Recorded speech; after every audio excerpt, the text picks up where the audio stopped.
Baldwin IV, the Leper King of Jerusalem.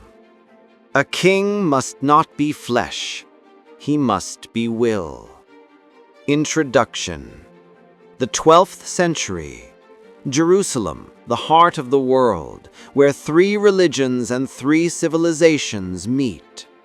On the throne of this holy city sat a young king, Baldwin IV, a man whose willpower outshone his disease. He entered history as the Leper King, yet remained a symbol of courage, honor, and tragic greatness. Childhood and the discovery of his illness. Baldwin was born in 1161, the son of Amalric I, King of Jerusalem, and Agnes de Courtenay, a noblewoman of Frankish blood.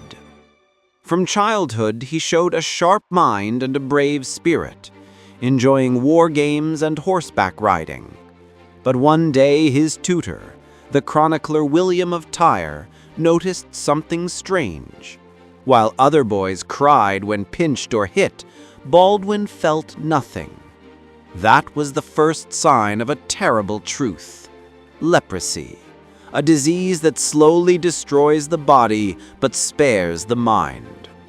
He felt no pain, and perhaps that is why he became a great king, William of Tyre. Rise to the throne. When his father died in 1174, Baldwin was only 13. Despite his illness, he was crowned in the Church of the Holy Sepulchre. The crowd saw a pale, quiet boy, the new King of Jerusalem.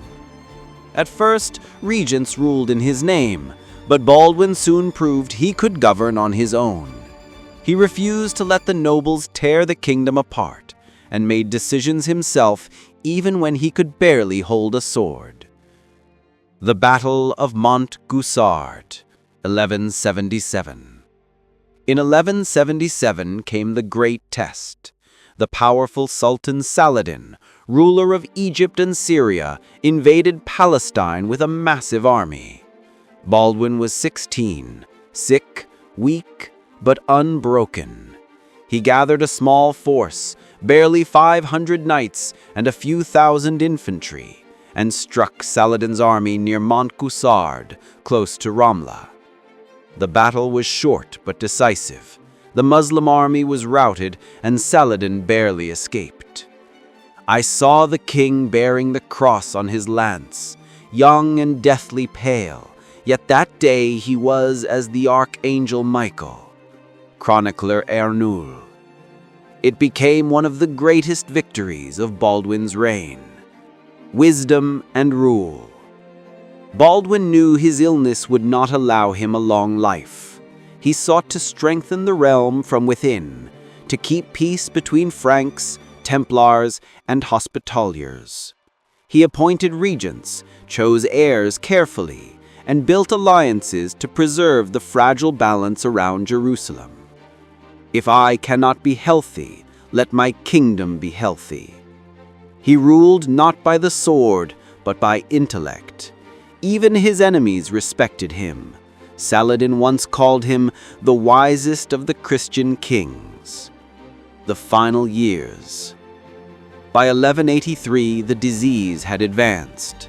The king had gone blind, his hands could no longer grasp a sword, yet his will remained unshaken. Chroniclers wrote that he held council sitting upon his throne, veiled to hide his disfigured face. He could no longer touch his subjects, but his words still carried power. Let my body decay. As long as my mind lives, I am still king. He named his young nephew Baldwin V as successor and died in 1185, only 24 years old.